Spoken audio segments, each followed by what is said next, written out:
Olá pessoal, eu sou Miqueias. Nós estamos estudando a carta aos Colossenses. Fiquei responsável de trazer o capítulo 3 dessa carta, dando continuidade à nossa série. Bem, nós tivemos um pequeno problema técnico, então eu quero introduzir esse assunto com vocês aqui para que vocês possam compreender toda a mensagem e logo em sequência vocês serão conduzidos para a continuação da gravação que foi feita na sede.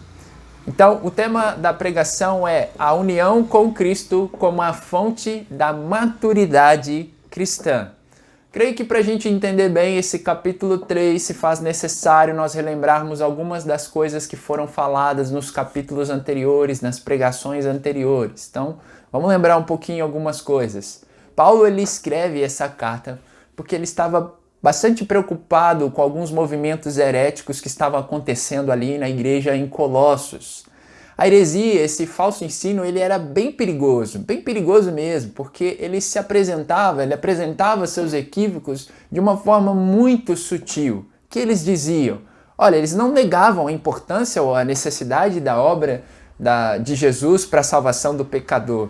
Eles negavam a suficiência dessa obra para a salvação. Então, a principal questão era, Cristo não é suficiente. É Jesus mais algumas coisas. E o que estava nessas mais algumas coisas? Alguns tipos de conhecimentos que eram necessários, específicos, e um estilo de vida peculiar que eles diziam ser necessário para obter salvação. Então estava presente ideias gnósticas, ideias místicas, ideias legalistas e ideias ascéticas. Eu vou explicar um pouquinho, relembrar um pouquinho dessas ideias. O gnosticismo basicamente dizia que a salvação só era possível através de algum tipo de conhecimento secreto, que é a gnose.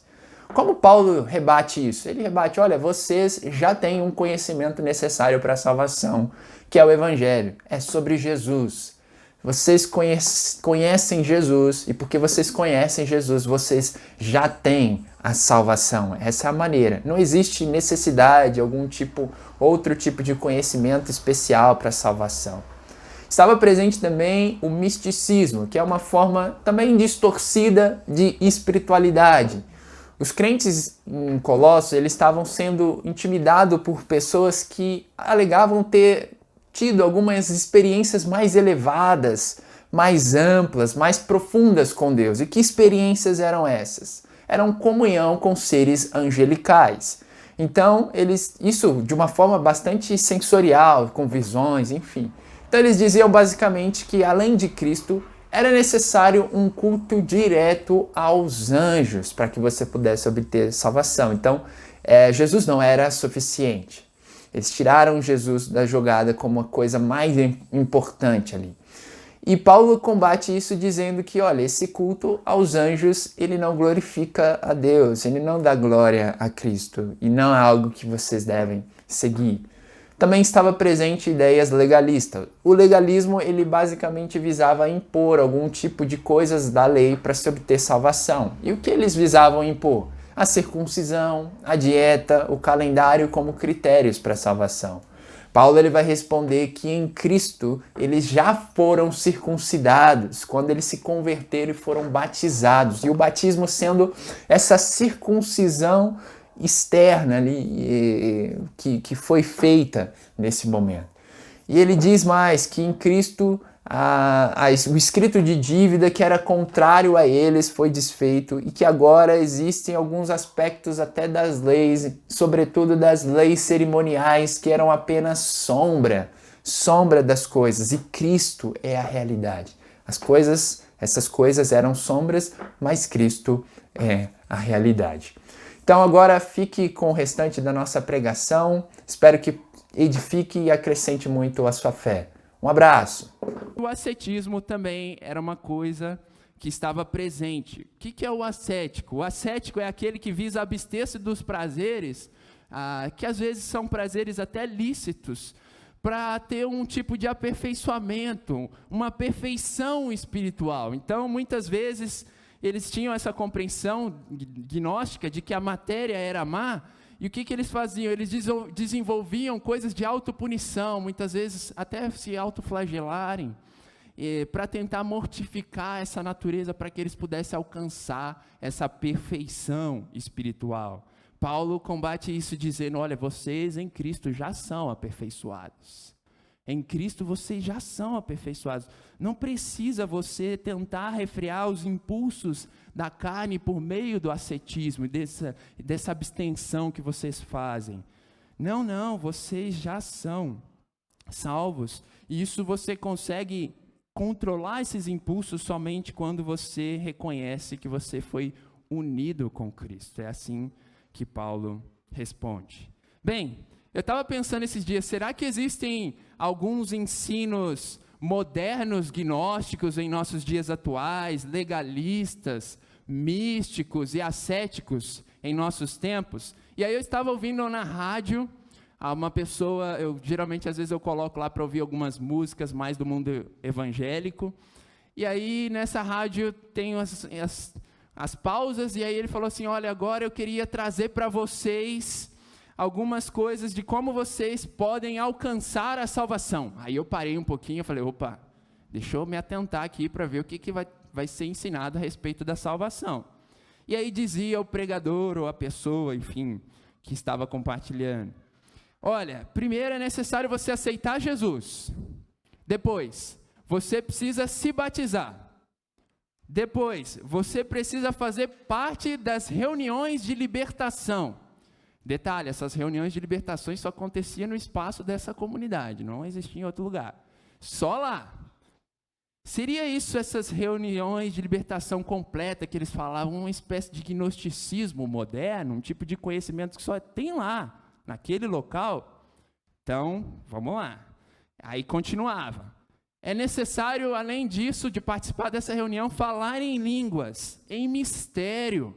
Você precisava falar, tem a necessidade de ter uma experiência sobrenatural e falar a língua específica dos anjos, como necessidade, lembra, para a salvação. Seria isso uma espécie de misticismo ali?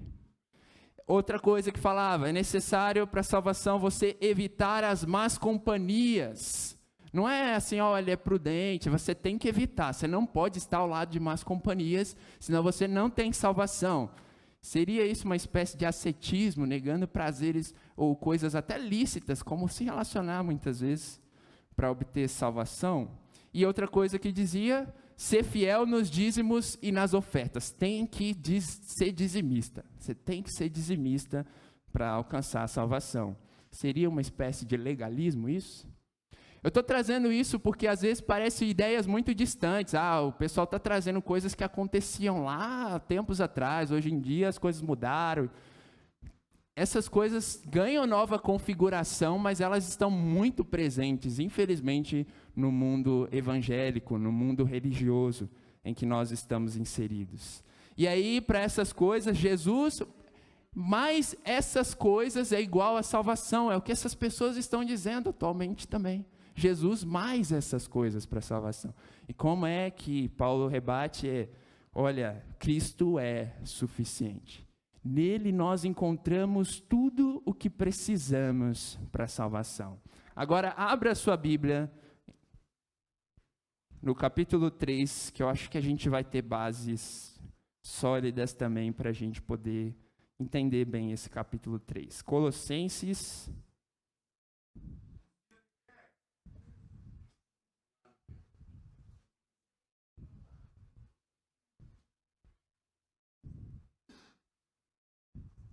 Colossenses capítulo 3, a gente vai ler dos versos 1 ao 4 primeiro.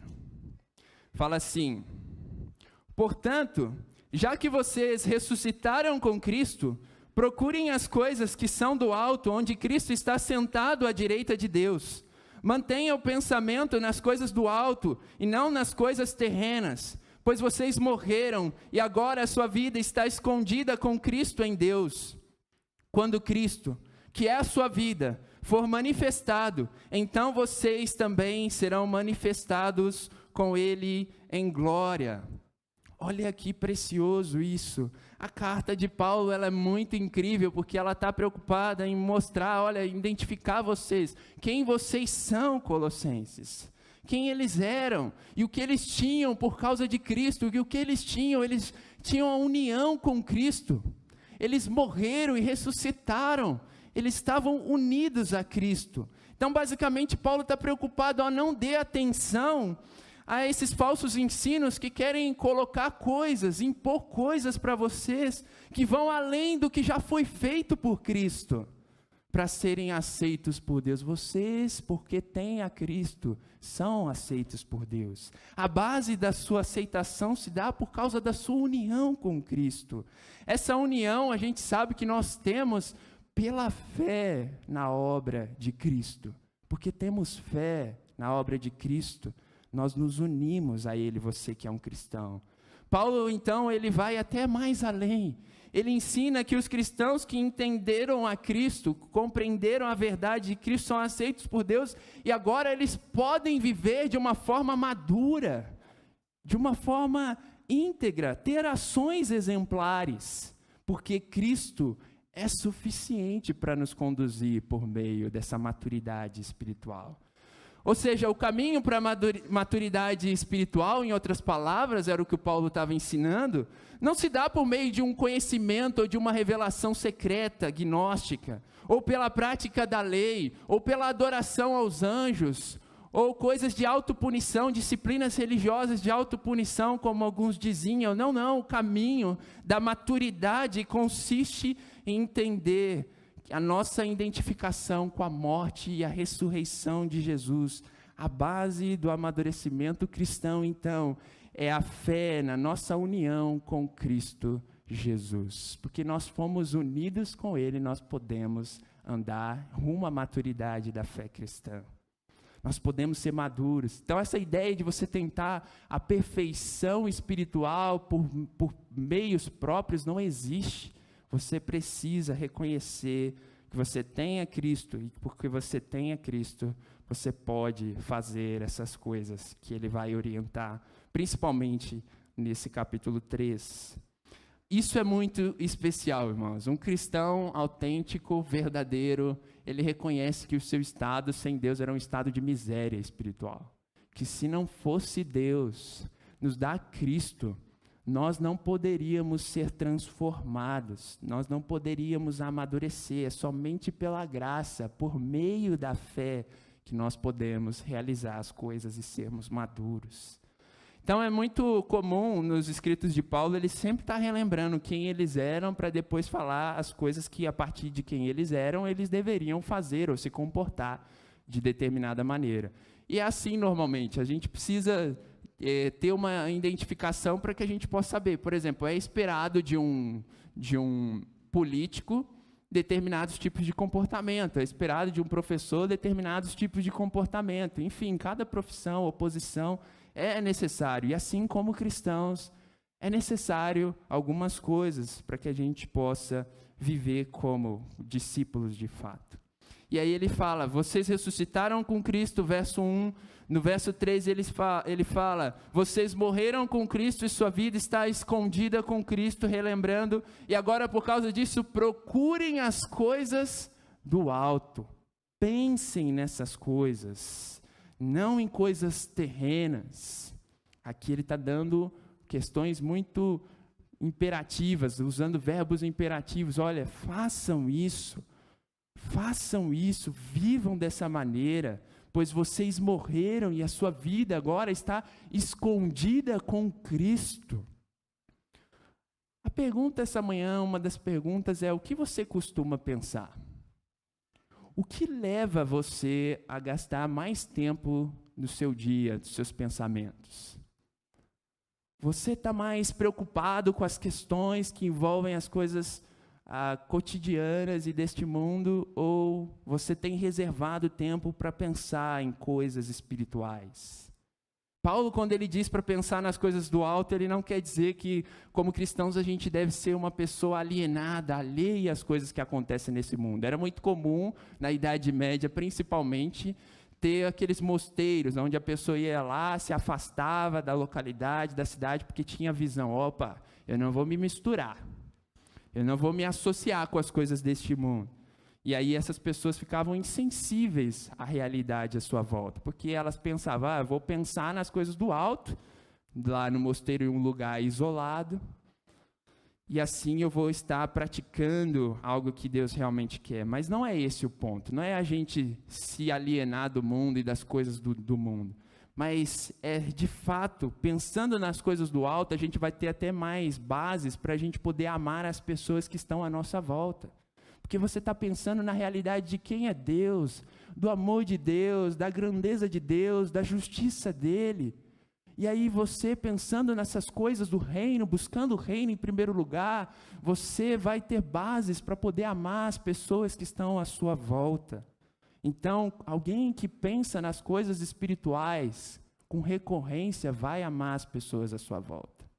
Vai identificar a necessidade das pessoas, sim, entendendo que o que elas precisam é do reino de Deus na vida delas. Então, ela vai ter muito mais base para amar. Então, pensar nas coisas do alto não te torna insensível, não te torna. Mas, pelo contrário, te torna alguém atento para olhar para o outro. E aí, a base para você amar essa pessoa é porque você está pensando nas coisas do alto. Outra observação, Paulo não quer dizer com isso que a gente não deva pensar em nada que seja terreno, como pagar nossas contas, como trabalhar, como você ter uma formação acadêmica. Não é essa a grande questão de Paulo. Não é esse, não se envolve com essas coisas.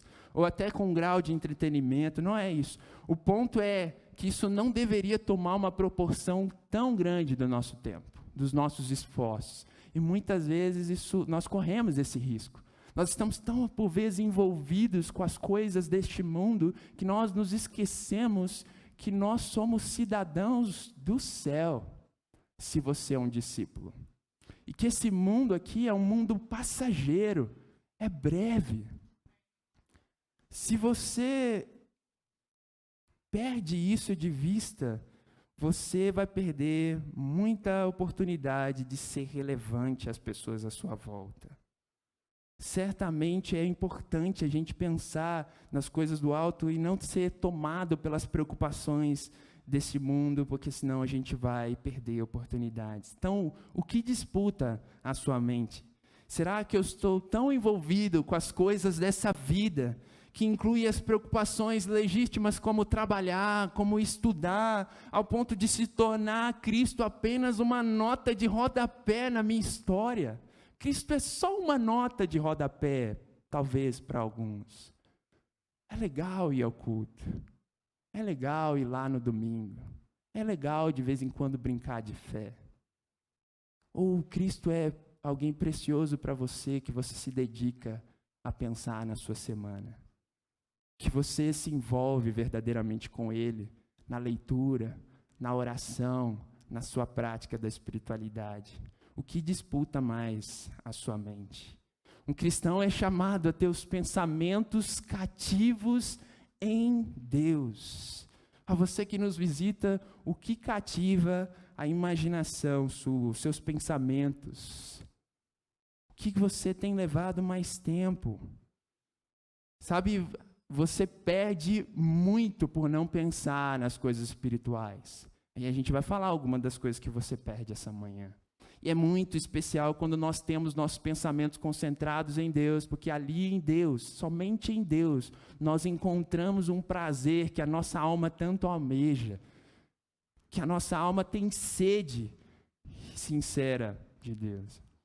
Portanto, o problema do mundo não é pensar muito em Deus, mas pouco em Deus, e por isso a gente vê tantas coisas acontecendo. Continuando, Paulo ele vai reforçar essa justificativa lembrando, olha, vocês morreram, a sua vida está escondida. Então, como cristãos, a gente precisa se lembrar constantemente, porque por vezes nós nos esquecemos. Ei, Miqueias, você morreu. O antigo Miqueias passou. As coisas que cativavam o seu pensamento, que gastavam energia para você, que não eram significativas e não faziam diferença nenhuma no reino de Deus, passou. Eu estou te chamando a pensar nas coisas do alto, a olhar para coisas profundas e espirituais do reino. Passou. A gente precisa se lembrar que o velho homem ficou para trás. O velho homem que antigamente vivia na prática egoísta do pecado, agora vive uma nova vida pela fé em Cristo. Porque Cristo transformou a nós e nos chamou para viver essa nova vida de semelhança a Ele. Eu preciso me lembrar de quem Cristo me tornou e o que Ele me chama a viver. Você já morreu para o pecado, você tem uma nova identidade em Cristo. E agora a gente precisa mortificar a nossa carne. A gente precisa mortificar essa carne. E é por isso que nós somos orientados a entender que existe ainda uma natureza pecaminosa dentro de nós por causa desse velho Adão.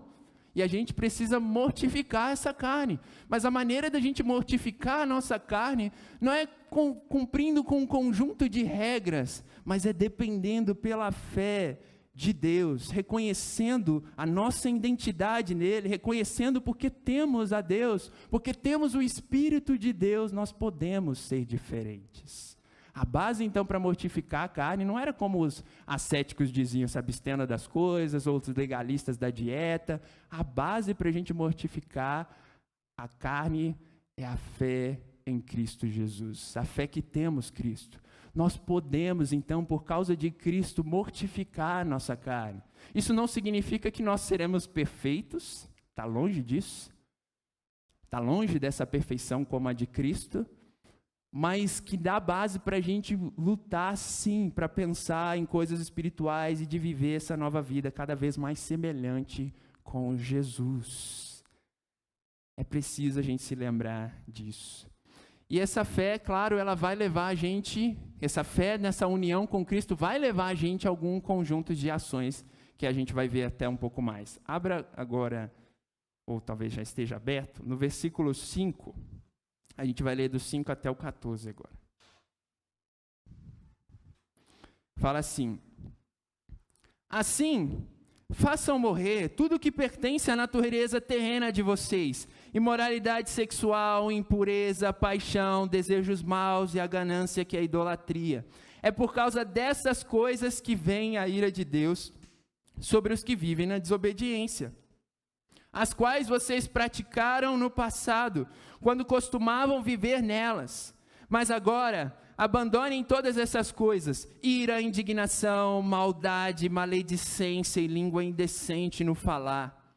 Não mintam uns aos outros, visto que vocês já se despiram do velho homem com suas práticas e se revestiram do novo, qual está sendo renovado em conhecimento à imagem do seu Criador. Nessa nova vida já não há diferença entre grego e judeu, circunciso e incircunciso, bárbara e cita, escravo e livre, mas Cristo é tudo e está em todos. Portanto, como povo escolhido de Deus, santo e amado, revistam-se de profunda compaixão, bondade, humildade, mansidão e paciência. Suportem-se uns aos outros e perdoem as queixas que estiverem uns contra os outros. Perdoe, como o Senhor lhes perdoou. Acima de tudo, porém, revistam-se de amor, que é o elo perfeito. Olha, é interessante isso, olha como ele começa. Assim. É uma continuação, então. Assim o quê? Assim, já que vocês morreram, já que vocês ressuscitaram com Cristo, ou seja, já que vocês se uniram a Cristo, façam morrer. Em outras palavras, abandone essas coisas. Abandone o quê? Como ele fala, imoralidade sexual, impureza, paixão, desejos maus e a ganância, que é a idolatria. Aí talvez alguns que talvez estão tentando ainda conectar. Tá vendo aí? Isso aí tem uma pegadinha. O cristão é chamado sim a fazer um tanto de coisas. Ele é sim, não é só esse negócio de fé, não. Tem um monte de coisa assim, embutida aí por trás. Sim, o cristão é chamado a um conjunto de práticas, sim, mas não para obter salvação. Não para obter salvação, mas porque já a temos. Amém? Porque nós fomos unidos com Cristo, isso naturalmente nos leva a implicações práticas. A gente pode viver assim porque fomos unidos a Cristo. E eles nos levam, então, essa união com Cristo, a um amadurecimento espiritual. Ou seja, o cristão é conduzido, por causa do Espírito Santo de Deus que habita nele, a esse amadurecimento espiritual, praticando tais obras que de fato glorifiquem a Deus. Agora a gente pode praticar essas coisas. Antes não. Quando a gente estava enfiado no pecado, preocupado com os nossos próprios interesses, inclinados, não.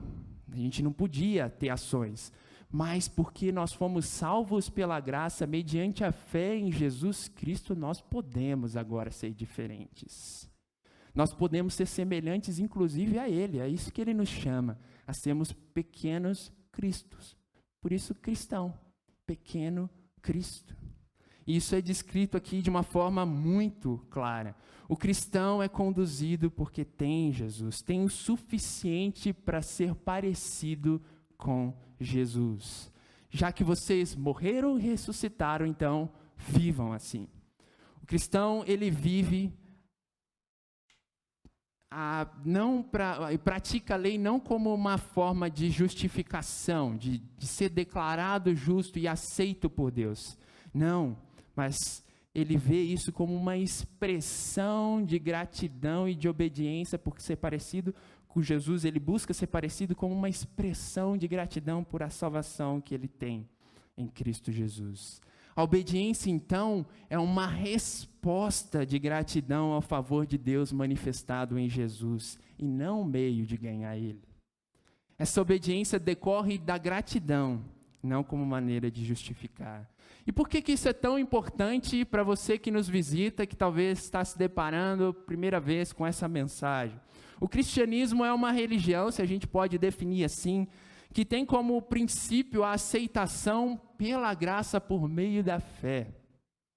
Nossas realizações são possíveis não porque nós somos bonzinhos e incríveis, e aqui tem um monte de gente boazinha, incrível, que fez um esforço tremendo. Não. Nossas boas ações aqui só são possíveis porque Cristo tornou elas possíveis, nos aceitando pela graça por meio de Jesus. Em outras palavras, a gente pode sim lutar para ser um bom marido, você, mulher, para ser uma boa esposa, você que estuda, um bom estudante, um bom profissional, para você que trabalha, não porque você tem em si mesmo virtudes próprias para poder exercer bem esses papéis, não, mas porque Ele age em nós, Ele trabalha nos seus filhos por meio do seu Espírito. Ele age em nós de forma que torna isso possível, porque fomos unidos então a Cristo, impactados pela graça e a misericórdia de Deus, passamos da morte do nosso antigo eu e somos guiados pelo próprio Espírito Santo para viver uma nova vida. O cristão então busca essa retidão moral com esse objetivo, para ser semelhante a Ele. E aí, voltando ao texto, faça-o morrer. Então, é interessante que existe uma maneira de viver que ela é incompatível com a vida de Cristo. Por isso que Paulo está orientando. Olha, vocês têm uma identidade, vocês foram unidos a Cristo. E essas ações, essas práticas que eu estou dizendo para vocês se afastarem, não é compatível de alguém que foi unido a Cristo. É isso que ele está tentando enfatizar. Isso não é compatível. Isso exige, então, uma radicalidade para a mudança. A gente deve levar isso muito a sério. É isso que ele está trazendo. Por quê, irmãos? A gente percebe isso. Relacionamentos têm sido desfeitos por causa das impurezas sexuais. É ou não é verdade? Não cresce o número de adultérios? Famílias, lares destruídos por causa da imoralidade sexual. Um avanço gigantesco na pornografia por causa da impureza sexual. Não cresce isso? O número de pessoas que têm sido destruídas. Infelizmente, a nossa cultura tem banalizado essas áreas da sexualidade. E a gente percebe os efeitos devastadores. Cada vez mais cresce o número de pessoas que têm declaradamente se assumido como pessoas adúlteras. E acha que isso é normal. Talvez você vai na roda dos seus amigos do trabalho. Uai, como assim você não faz isso? Isso é normal para alguns ciclos que a gente talvez esteja envolvido. E aí cresce o número de pessoas adúlteras, de homossexuais, de viciados em pornografias, de pedófilos, uma vez que se distanciam do propósito de Deus a respeito da sexualidade. Então isso é muito sério. A Bíblia fala, é necessário a gente ser radical com essas áreas da sexualidade. Outra coisa que fala, a ganância. Infelizmente, a ganância tem feito que muitos se preocupem apenas consigo mesmo e não com o seu próximo. Não olhando para as necessidades do seu próximo, agindo de uma forma completamente egoísta e nada generosa. E, infelizmente, a gente vê os frutos disso e isso é devastador. E a questão é que nós, por vezes, podemos ser consumidos por uma cultura muito consumista, nos tornando assim pessoas extremamente materialistas, sem nenhum tipo de amor com os mais vulneráveis, devido à nossa própria ganância. A Bíblia é séria com isso. A gente deve olhar e enxergar que tudo o que nós possuímos, devemos ser gratos, e se Deus tem nos abençoado ricamente, de forma transbordante, isso deve nos levar a não querer mais e mais por ganância, mas estender graça às pessoas que necessitam. Então, isso é um ponto que ele alerta. E aí no verso 6 ele fala, porque é por causa dessas coisas que vem a ira de Deus. Olha só isso. Essas práticas levam à ira, é por causa dessas coisas que vem a ira santa e justa de Deus. Irmãos, Deus é um Deus cheio de amor, cheio de graça e misericórdia. Isso aqui é fato. Porém, também tem as características de Deus que não podem ser negligenciadas, que é a santidade e a justiça. Deus é santo, Deus é justo. Haverá um dia em que com toda a justiça, Deus exercerá juízo e punição sobre todos aqueles que ignoraram os preceitos de Deus, que decidiram viver na prática danosa do pecado, em um estado de rebelião contra o Criador que estabeleceu princípios de se viver. Porque esse Criador é santo, haverá um dia. E essa punição, ela é descrita por meio das Escrituras, que é seríssima. Um lugar de dor e de sofrimento no inferno. A ideia de um Deus irado com alguns talvez pode parecer muito chocante. Talvez você está chocado. Talvez porque existe, infelizmente, em nosso meio, um tipo de evangelho falso que tem permeado nas igrejas. Um evangelho mais da hipergraça, né? O evangelho que fala somente no sentido assim, da hipergraça, que eu quero dizer, irmãos, não que a graça ela não é suficiente, ela é suficiente, mas é uma graça distorcida, porque a graça ela pressupõe responsabilidade. Alguém que entende a graça, ele entende que ele é responsável. Então não é eu falo de um tipo de ensino, basicamente, que às vezes acaba aparecendo nos meios evangélicos, que enaltece apenas esse atributo do amor e não fala da justiça, da santidade, da ira de Deus com o pecado, da necessidade da mudança e do arrependimento. E isso às vezes tem permeado, e às vezes nós vamos assistindo essas coisas ou tendo contato com essas coisas e a gente vai relativizando coisas que são seríssimas para nós enquanto cristãos. Não, tudo bem, agir assim, tudo bem, faz parte, Deus é um Deus de amor, um Deus de graça. Irmãos, toma cuidado, isso não é entendimento da graça. Graça pressupõe responsabilidade. Essa coisa de Deus precisa de você, né? Coisas que parecem mais palestras do que pregações, parece mais uma palestra motivacional do que uma pregação onde chama pecadores ao arrependimento. Isso é sério, irmãos. Nós precisamos entender que a pregação não pode ser, ou um culto a Deus não pode ser antropocêntrico. O que é um culto antropocêntrico? O homem no centro. O homem no centro. Tudo tem que ser para o homem. Tudo tem que ser do jeitinho que agrada. O pregador tem que ficar sempre tomando cuidado para não ofender. Irmãos, isso é muito sério. Muito sério. A gente tem que ter um culto cristocêntrico, onde Cristo seja exaltado. Se talvez você vai se sentir ofendido com alguma coisa da pregação, eu espero que seja por causa do que está na Bíblia, que a Bíblia possa te ofender. Eu sei que às vezes nós somos seres limitados, eu falo nós pregadores, talvez a gente fale algumas coisas que não são muitas vezes corretas, mas a gente precisa, obviamente, de ajuda, se assim acontecer. Mas se você está sendo ofendido por uma coisa que vem da Bíblia, isso é saudável para que você possa se arrepender e reconhecer Jesus como Senhor realmente da sua vida. Portanto, é importante a gente entender que não é Deus que precisa de você, é você que precisa de Deus. Ele está muito bem, obrigado, sem você, viu? Muito bem, obrigado, sem eu e você. É você que precisa dele, porque a sua vida sem Deus afronta o Criador, que é digno de todo louvor.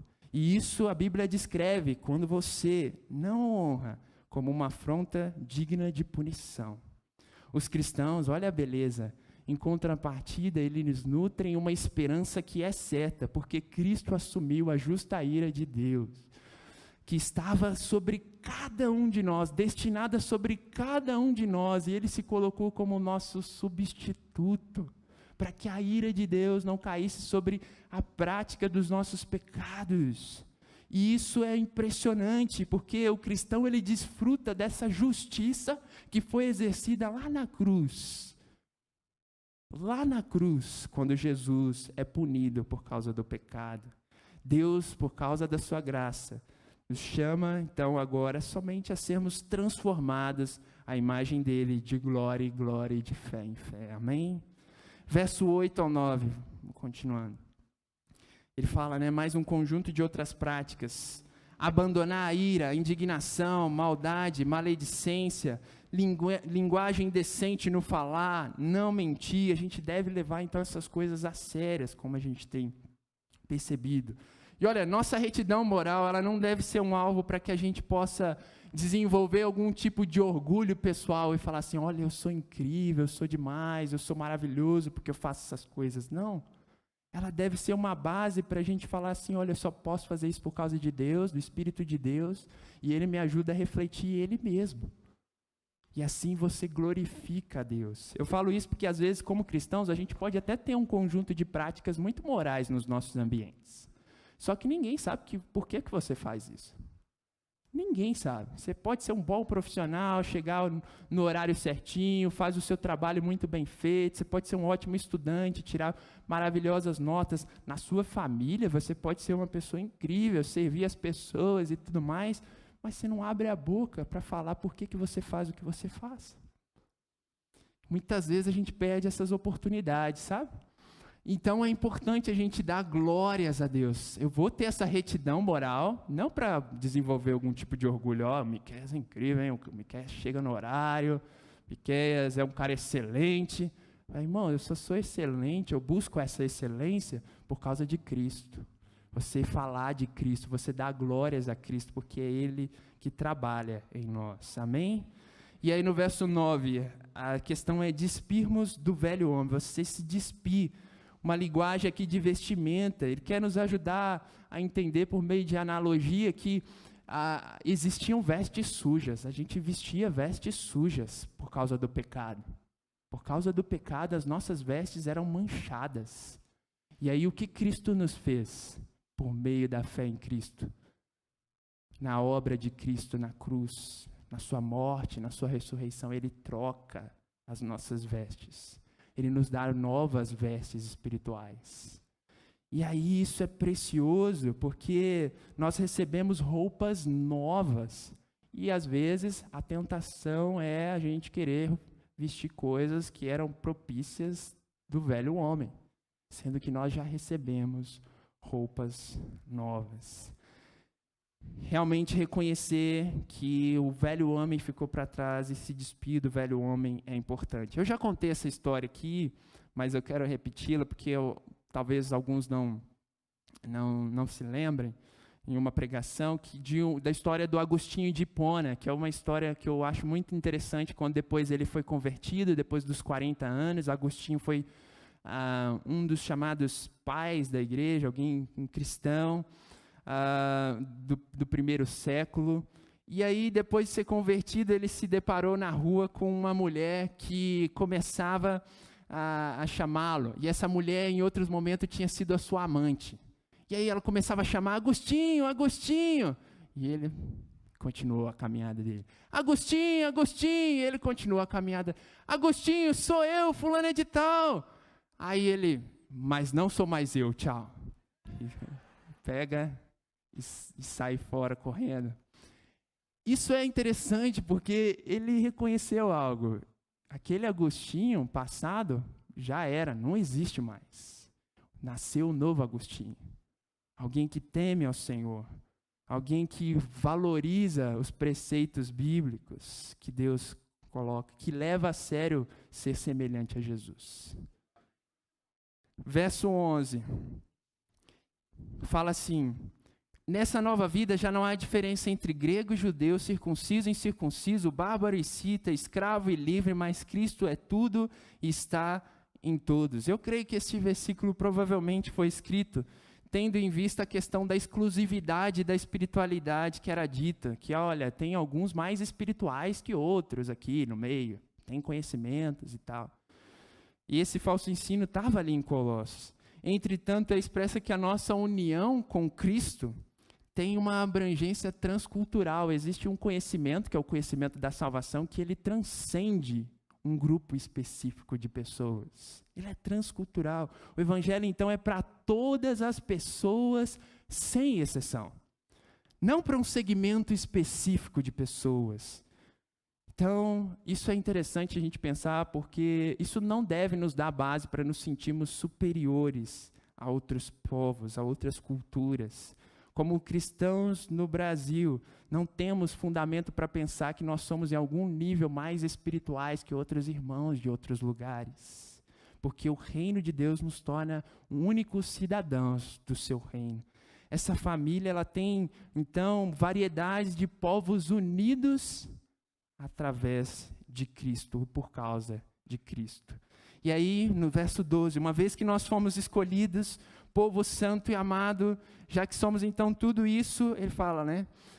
Revista-se dessas características: compaixão, bondade, humildade, mansidão, paciência. Posso dar suporte e eu posso perdoar. Uau! Você pode, por causa de Cristo, caminhar e crescer nessas áreas, na compaixão, na bondade, na humildade, na paciência, perdoar. Você perdoa, a base para você perdoar é porque Cristo te perdoou. É Ele que vai te dar forças nesse caso. E aí no verso 14, eu posso fazer isso, eu posso amar e exercer o amor, que é o elo perfeito. E a gente vai terminar agora lendo os versos 15 ao 17. Que a paz de Cristo seja o juiz em seu coração, visto que vocês foram chamados para viver em paz, como membros de um só corpo, e sejam agradecidos. Habite ricamente em vocês a palavra de Cristo. Ensinem e aconselhem uns aos outros com toda a sabedoria, e cantem salmos, hinos e cânticos espirituais, com gratidão a Deus em seu coração. Tudo o que fizerem, seja em palavra, seja em ação, façam em nome do Senhor Jesus, dando por meio dele graças a Deus Pai. Amém? Irmão, você que é cristão, que a paz de Cristo seja o seu guia. Quando eu olhei isso aqui, eu fiquei assim, uau, Deus, eu quero que a paz que eu tenho com o Senhor seja o meu guia. Que aquilo que o Cristo fez por mim naquela cruz, morrendo e ressuscitando também, que me trouxe paz com o Senhor, seja meu guia. Que eu faça as coisas não por medo, mas por gratidão, que a paz seja meu guia, para ser transformado de glória em glória, de fé em fé. Que a paz seja meu guia. Irmãos, eu oro para que você que seja um cristão, que a paz seja o seu guia. Que a paz que foi conquistada por causa da morte e da ressurreição seja o seu guia para que você possa ser diferente e amar as pessoas à sua volta, como membros de um só corpo e amar as pessoas à sua volta, que é a paz de Cristo. E é interessante que a gente é chamado aqui também a sermos agradecidos. Agradecidos. Como é importante nós termos um coração agradecidos, porque lembra, a obediência decorre de um entendimento, ou seja, a obediência vem da gratidão pelo que já foi nos dado em Cristo Jesus. E aí ele dá alguns bons conselhos para que a gente possa avançar na nossa missão e no nosso progresso espiritual, como a gente viu, que habite a palavra de Cristo em nós, que a gente ensine uns aos outros, que a gente aconselhe cantando e aconselhemos e cantemos cânticos espirituais.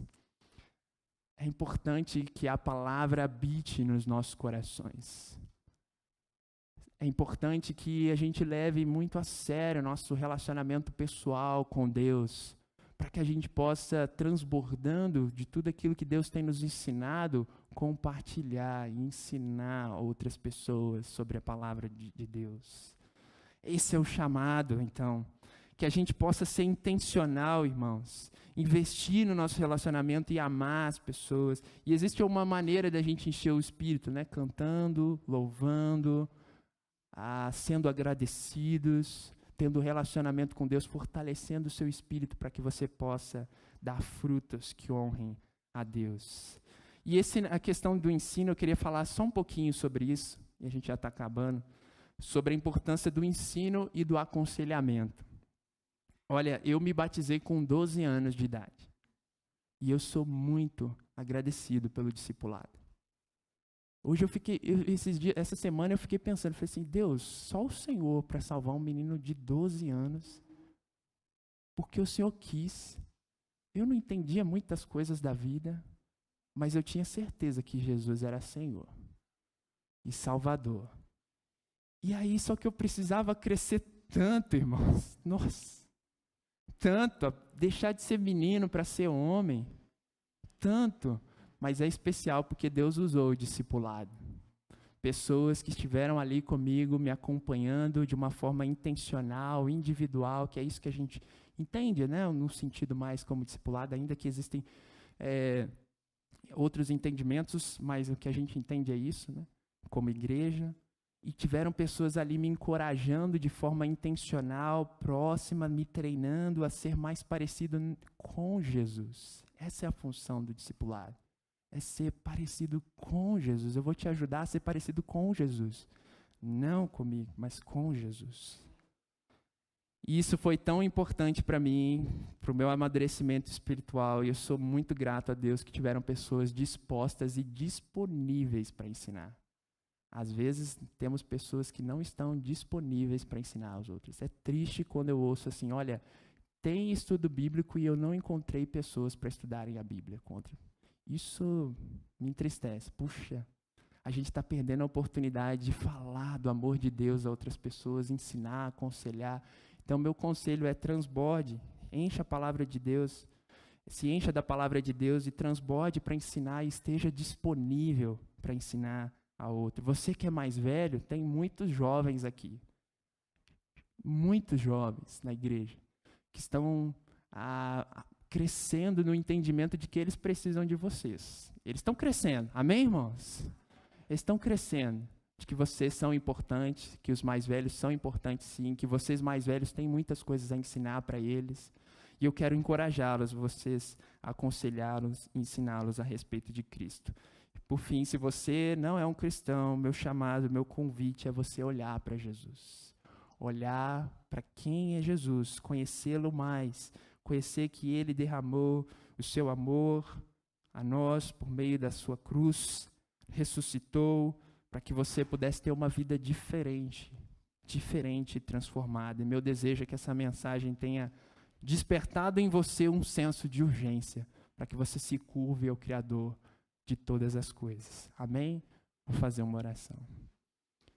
Senhor Deus, como é bom, Pai, como é bom falar da sua palavra, como é bom reconhecer que ela é preciosa e que ela transforma as nossas vidas, Deus. Pai, é tão especial ser servo do Senhor, ter sido alcançado pela graça do Senhor, não porque eu sou bom, Não porque nenhum aqui é bom dos que se tornaram discípulos e chegaram à fé, mas porque o Senhor é bom, Deus. É tão bom louvar um Senhor que é cheio de graça, cheio de misericórdia, cheio de justiça, cheio de santidade. Pai, é tão bom louvar um Deus como o Senhor, tão completo. Agradecemos mais essa manhã por ter nos conduzido para aprendermos da sua palavra. Que saiamos encorajados, animados, desafiados a progredir na nossa fé, tendo, Pai, ao Senhor como nosso guia, tendo o Senhor como nossa fonte de inspiração e de força para continuar e prosseguir. Te oro agradecido, em nome do teu Filho Jesus, que eu te peço e te oro. Amém. Obrigado, irmãos.